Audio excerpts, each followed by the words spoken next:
Welcome to the What's Good Tampa Show. What's Good Tampa Show. This is where we talk about all things Tampa Bay and beyond. Coming to you from the Gimmick in Ybor City, here's your hosts, Austin and Sean.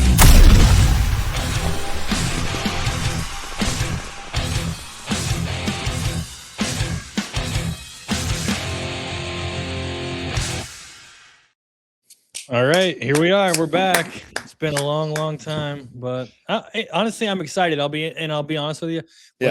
When you first brought up doing this again, I wasn't excited, as you could tell from our phone calls. Oh yeah, but I actually had a long talk with my friend this morning, ChatGPT, about this idea we've got going on. And it got me excited. And then as soon as I got excited, I texted you. And then you were like, you don't want to do this anymore. Let's just forget it. Can I ask you a question too? When you were talking to ChatGPT, is that a female or a male in yours? In mine, it's a male. Yeah. Okay. Well, and I feel like you need that male companionship if I'm not around. So I'm not jealous. Really cool. Well, I'm glad you're not jealous. But anyway, so here we are. We're back again. But I guess the caveat here is that this really isn't kind of the What's Good Tampa show, or at least that's not the same direction we're going in. Though I did love the What's Good Tampa show. I was having a lot of fun with the games we were doing there towards the end. But now let's just say this, just in the last 10 minutes, we're not counting anything out, but we are changing pace right now. Yeah, I mean, and I think that it'll be a good change because since we started the What's Good Tampa show, both of our lives have changed quite a bit, especially mine. But both of ours have moved in kind of a different direction, which is kind of where the idea of this show is coming from and going. So I think it'd be good to let people know in the beginning why the What's Good Tampa show ended in the first place. Yep. Well, and I think the number one, too, the biggest thing, obviously, and we'll get into a little bit of your life if we ever do another What's Good Tampa show, because this is a little bit different. But let's just start right out the gate. Let's just go through the bullet points. You're newly married. It was an amazing wedding, amazing thing. Congratulations. I don't know if everybody knows that. You bought a new house and it's absolutely incredible. Your health and wellness is on the top of the charts, and you started a new business, Shred Gummies. And all of that's happened since we shot the very last episode of What's Good Tampa.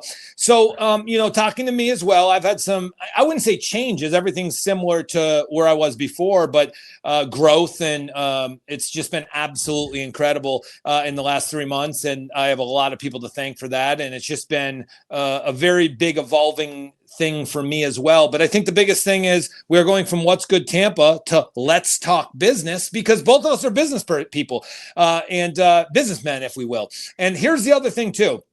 They say entrepreneur and everybody's trying to do their thing. I believe that we come at it from completely different sides, but we want the same common goal. And I just think that we can bring a lot of value to just two random dudes talking shit like we did in What's Good Tampa. But let's get down to the business. We've been through, small business ownership for a long time. In my case, for you, not that long, but long enough where you're definitely going to have a great grasp on what's going on. And I think we just talked about it. I think we came up with the name, and I think we're both on board with it. What do you think?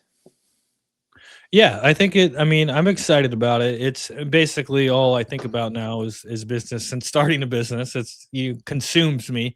And I think that, to be successful in business, as you probably know, you got to be obsessed, right? So you have to. You have to. But why? Let me ask you this question. Yeah. As far as the What's Good Tampa show goes, sure. Were you enjoying it at the end? And it's okay to say no if you weren't. Well, me too. I don't hold any punches, obviously. My banter and rhetoric was a little bit much, and it was turning into a slop fest. I'll be honest. I loved the amount of views. When you wake up and you have 750,000 views, I haven't even looked at it in 6 months. Who knows? It's probably at 1 million views, a couple of ours, right? I mean, it's got to be close. We were doing real good at the end, though. I don't care about views, and you know this. I would rather have 2,500 views and do something that I love versus, listen, the hate rage was real when I told people my favorite steak. But my thing is, I loved the idea of doing something with you because I think, we're talking 3, 4, 5 years of this on and off. Obviously, we went 2.5 years strong. But I'll be honest, I didn't enjoy the 20-second clip show. That that I've expressed that to you. But I love doing it. I just hated driving 40 minutes. every time we couldn't get together. Well, yeah, and that's the thing. I think it's been harder and harder for us to get together. And you've got a family. I've started a business, all focused on that. It's hard. You're starting a family. I mean, it's just going to be incredible. Yeah, so it's great now that we can do this virtually. This is probably a big change for the people that watch because they're used to us being in the same room, but that's okay. We can make this work.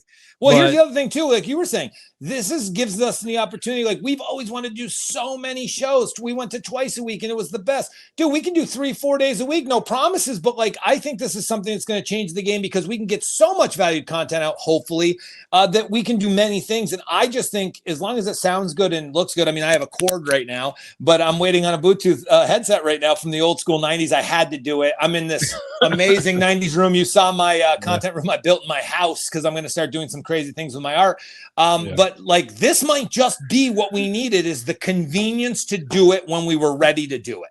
Yeah, no, I agree. And so let's talk businesses, basically the new premise, the new show.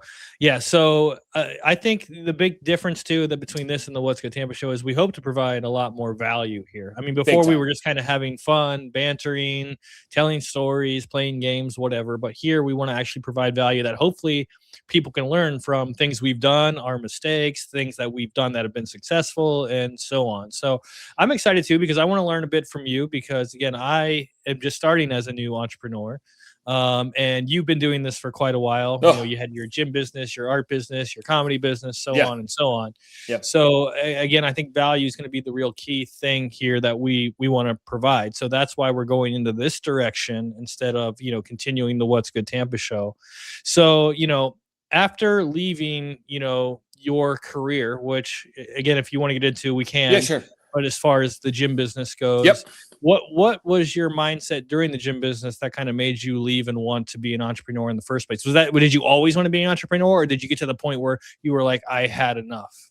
Well, so here's the thing. So I've been in the gym industry so long, man. I started when I was 15 years old, running front desk for the gym. My mom ran a college gym, pool, aquatics. She was the aquatics and facilitator of the, it's the basketball courts, the gym. So I was just a front desk guy. I would, be in there and hanging out. And then it turned into, I traveled all across the country for almost 4 years, promoting gyms for 6 to 8 weeks. It was insane. I was 22 years old and there's a 45-year-old gym owner that doesn't know what he's doing. And I'm supposed to help him do this. Now I got with this company that was very good, but very I don't want to get into it, but there was a lot of drug use from the owner. It was insanity, bro. And we're going to get into that. Hopefully one day it was crazy. The first day of the job, I drove 17 hours to this place and I'm like, okay, it's like by Biloxi, Mississippi. And I'm like, okay, what's going on? And they're like, 3 days later, they're like, oh, the owner, sold the rental car for crack and we've got to go find him in the hood. This is a true story. True story. And so the second owner that was a partner for 2 months, he had just come into this business thinking this is a very lucrative business. We're selling gym memberships. We're basically facilitating gym sales all across the country. But instead of those businesses that were $100 1-year payment and just see how many times you could, we were actually building EFT. We would put people on 2-year contracts, personal training. We would literally take over the gym for 6 to 8 weeks. Oh, wow. Well, I get there 2 days later, there's 7 people there. It's there's no work for me here. And they're like, you're headed to Bemidji, Minnesota, 36-hour drive, second day on the job. I had to drive to Bemidji, Minnesota. Not sure if you know where that is, but it's up by Fargo, North Dakota. Wow. But anyway, I started in the gym industry. Then I continued there. I went to we don't have to name names, but the largest gym company, most profitable gym company in the world, actually. When I started, they had 140 clubs. When I left, there was just over 1,000. I was with them a little over 8 years. And then I said, you know what? I want to do this on my own. So I opened 3 gyms of myself back in my hometown up north. And it was awesome until COVID. And we're going to do a whole episode, obviously, on number 2, our episode coming up, where we're going to explain what happened. But to get back to your question, yes, COVID, after 20 years in an industry, COVID took that away from me. And I said, enough, moved to the Sunshine State again. I'd been down here for quite some time. I went back up there for about 5 or 6 years. And I said, I'm leaving the cold forever and I'm going to paint for the rest of my life. This was a hobby of mine. And I said, I'm just going in all in. And I'm going to start from scratch and build it from the ground up. So basically you never really had the drive to be an entrepreneur until this COVID thing happened. It wasn't always like in your blood, I want to have my own business. Well, here's the thing. When I was on the road, I was talking about working for that company. I was an entrepreneur. Now, somebody else paid me, sort of. We opened the bank accounts with the gym owners, but no, see, this is what's so crazy. In my mid-20s, I was in a job that basically had me as the owner. Now, I gave money to the guy that got me in that gym, but like basically I was thrown to the wolves at 22 years old, 23 years old saying, make money, find a place to sleep. We had to do trade outs with hotels. Bro, it gets insane. I can't wait for you to hear episode 2 because you strap on your seatbelts. This is the wildest west you can get in the 2000s and 2006, 5, 6, 7. It's insanity. But, 2008, starting with a huge company in the gym industry, and I was there for 8 years. And then I did my own thing for 8 years. So I've always had the entrepreneur blood because in that very first company, I didn't have a boss. So for me, I did, but like, what is he going to do? I'm 40 hours away from him. They can't tell me what I can and can't do. I had to figure it out for myself. So I think I was thrown into the entrepreneurship. I didn't have a choice because I needed a place to sleep.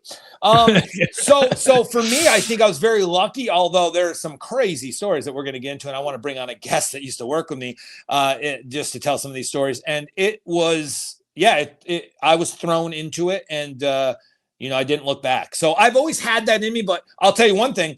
Once I don't have to give the money to somebody else and I was like, I can do this for myself, that changes everything to me because there is seriously no limit at that point. There's always a limit when you work for somebody because you can make as much money as you want, but that person's going to get, there's only a limit that you can get until you're allowed to blow past that, Yeah. How about you? Cause I mean, we've had many conversations, even on our old show, where you've dabbled and you've loved the idea. And I think you've said this many times. I'm like, just do it. And you're just like, okay, he's just spouting off again, even though you're sitting in the club. And at that point it was a comedy club, but it started as an art studio when we met. Like, what made you finally, because me, I'm talking shit 90% of the time when we're off camera. So like, what was the big entrepreneur? Because I don't think it was like, I want to be an entrepreneur. What was the big push where you're like, you know what, screw it?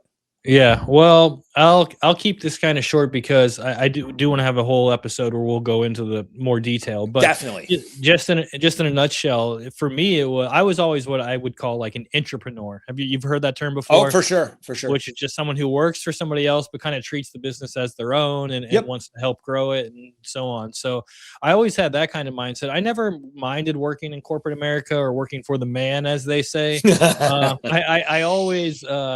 I've always kind of made the comment like people, of Steve Jobs and Elon Musk and, these other big CEOs, Jeff Bezos and stuff, but you never hear about their number 2, their number 3, their number 4 person who I'm sure are doing very well. Right. So good point. I never thought about it like that. Yeah. So there's nothing wrong with working for the man. But for me personally, I've been in marketing for, 20 plus years at this point. And in the back of my head, I always had felt like, if I'm good at marketing. So like if I had a product or something to sell, I could sell it. Like I would be good at that. And, my old company that I worked for 12 plus years, they basically came to me, said, we have these supplements. We don't sell them online. Can you help us with that? And I took that task on. And again, I'll go into this more detail in another episode, but basically took that from $0 to over, $4 million a year on my own, and I was like, this isn't that hard. Not that it wasn't hard, but it was like, I can do this. Like I can make this work. And so I love that. Can I jump in real quick though? Yeah, please. All I'm hearing is you got overworked and underpaid. That's all I'm hearing, no matter how much money they paid you. I'm telling you right now, you were overworked and underpaid. Probably for the amount of money I was bringing in. I probably was, but anyways, it was still rewarding. But at the end of the day, I decided I was going to move away from that business into another one. I was with another business for about 4 years, and then I lost my job. They basically were struggling, so they couldn't afford to pay me anymore. And at that point, it was just kind of like, I can go back and find another job, or I can do this thing that I've always said to myself, if I do it, I know I'll be successful, And so for me, it was kind of like similar to you almost. Like I had my back against the wall where I was like, I have to do something. Although the government didn't take it from you, but we'll get into that next episode. Yeah, the government didn't take it from me, but my back was against the wall. I needed to make money. I needed to make a decision.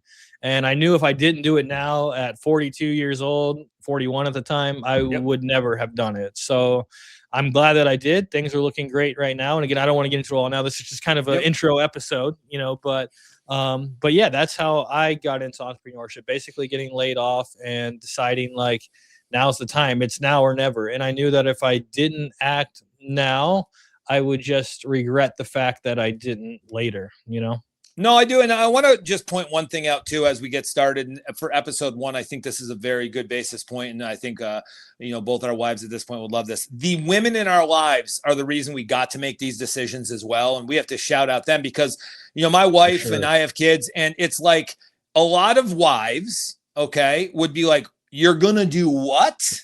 And it becomes this crazy thing. Like, we have mouths to feed, or we have bills to pay. And it becomes this thing where trust, loyalty, all the things you talk about when you get married, to me, it just means so much more, because these women stand by us when we're doing this. And, through the hard times, the ups, the downs, the lefts and rights, but it's so awesome that they get to bask in the glory as well, because they're taking care of the things we are unable to because of the lifestyle we've chosen.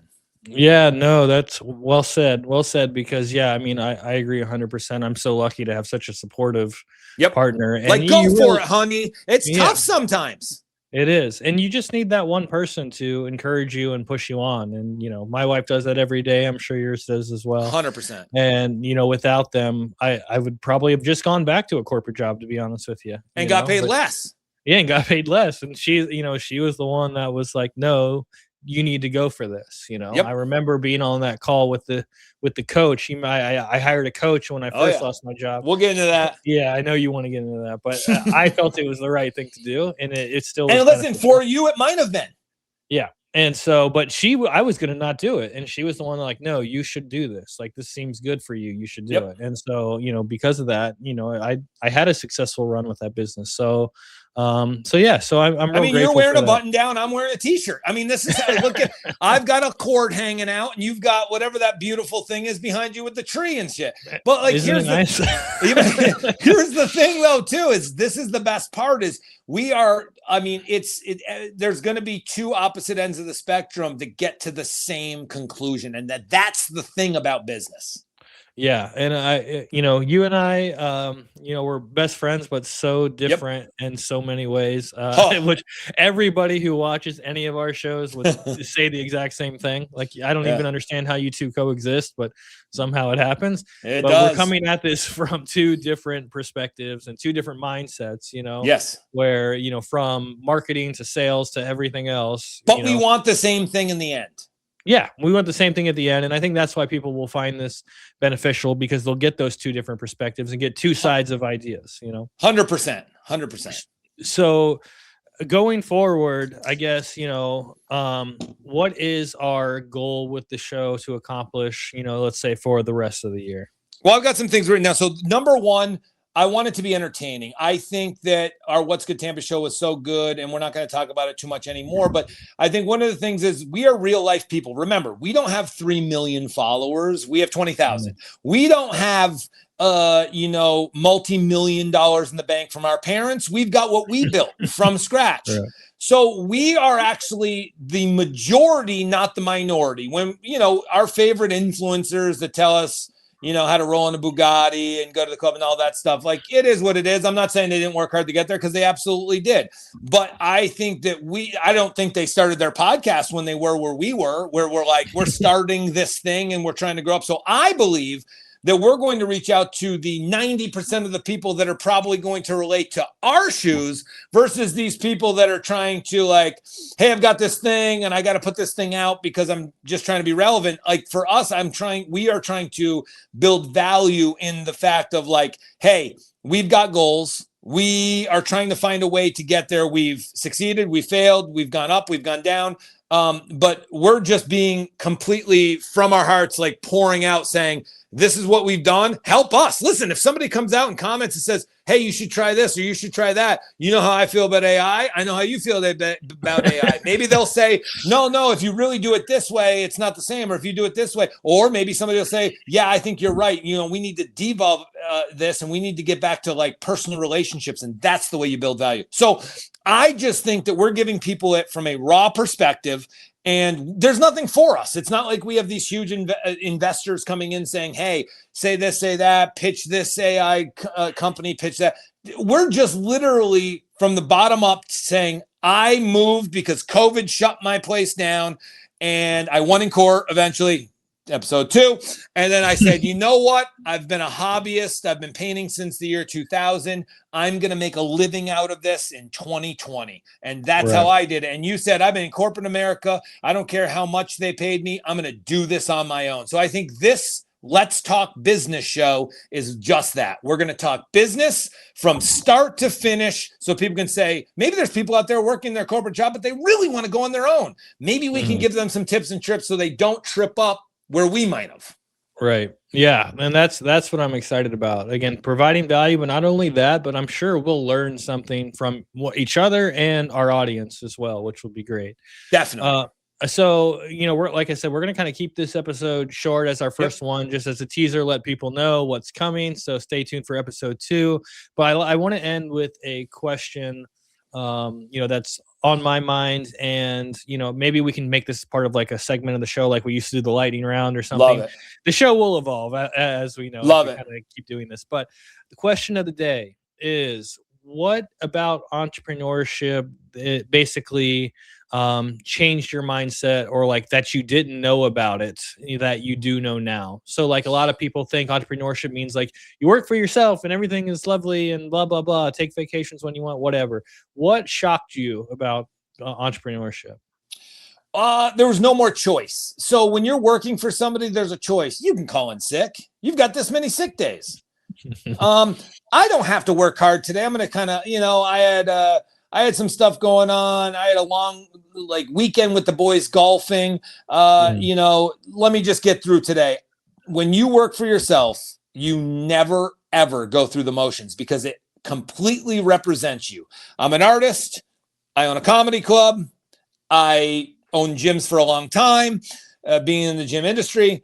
Every single thing you do is directly associated with what you get out of it. If you work for somebody else, you can take days off. You can take some time off and do your vacations, but when you're on vacation and you get inspired, especially as an artist, you paint. A quick excerpt, and I'll get into this in episode 2, but I'm from the Northeast, and we went up last year for about 6 weeks, and I got inspired. I went to this maker space in the middle of this city with like 15,000 people in it. It's the closest city where I grew up. And I rented a place for 2 months, and I went in there, and 4 days a week, I just spent hours in there creating and sold paintings up there, and just like almost like I was starting the business in a state. I knew I was leaving in 6 weeks. Right. But it's like you get inspired, you take advantage. You don't just say, I'm going to put that out. I'm on vacation. It just doesn't work like that. Now, sometimes your wife and family are like, but we were supposed to go to, boating. You know what I mean? So I get all that. But here's the thing. Inspiration doesn't just come when you command it to. The muse is real. Whenever you get that, you take advantage of it.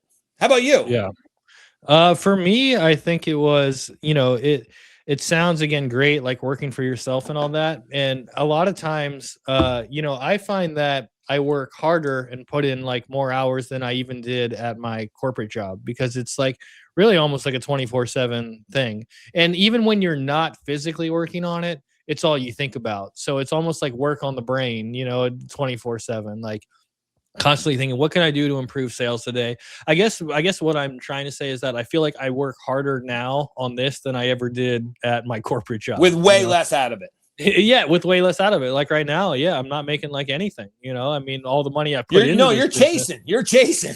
I'm chasing. Yeah. But that's awesome because, dude, that's going to teach you lessons too, which is so great, because that's the other thing too. Like, yeah, you're right. You think about it all the time, but here's the thing. Everyone's like, you got to do what you love. I don't necessarily agree with that. If you don't love it, but you're passionate about it and you're good at it, maybe you'll stay. But a lot of people are like, got to do what you love. Well, if you love hanging out doing nothing, that ain't going to make you money.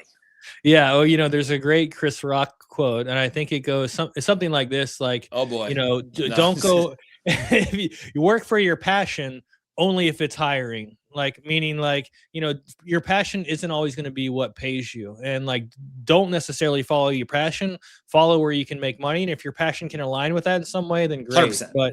But don't just follow your passion unless it's hiring, unless there's a market for it. 100%. So, but anyway, and if there isn't a market for it, create that market. Yeah, totally. So anyway, so this is kind of giving, again, a background of what's going to happen here in the future. Is there anything else before we head out? I was just looking too. I mean, really, I'm just, I think that we're very excited to kind of just open up our hearts and our minds, and like, we're going to get feedback. We're going to get small business owners on here from city of Tampa first, because we are in Tampa, but beyond, because we can do this now remote. I think it opens so many doors. We're going to do multiple shows a week, and we're going to get on some kind of schedule. But the cool thing is, not only are we going to be passionate and give that passion to every single person watching this, I think this is going to be great for us to improve in our own business, just from brainstorming these things. Even if you aren't on a podcast, or me and you have done this now for over 3 years on and off, 4 years, but like, just brainstorming and saying things, we are definitely going to gain things from this show that are going to help us personally. And if we can give any of that to other people, I just think that's the win-win. Totally. I agree 100%. All right. Well, we'll log off on this one, but this was great. And for one last time, maybe we do the What's Good Tampa log off. Or we got that queued up? I don't have that queued up. But again, if people want to see more What's Good Tampa show, they'll let us know, and we can go back in that direction in addition to what we're doing. And by the way, our Instagram has officially changed. It's Let's Talk Business. Our same Instagram, but just the name has changed. Yep. So I'm excited. Go follow us there. Yeah, I am too. Go follow. Just like a new business, we went all in. That's what we do. We go all in. So you can find us again, Spotify, YouTube. Follow us on Instagram. And clips. where can they find you personally? Find me at Tampa's Life or tampaslife.com, or Shred Gummies or shredgummies.com. And vintage_gimmick, the gimmick art company. All right. We'll see you guys next time. Peace.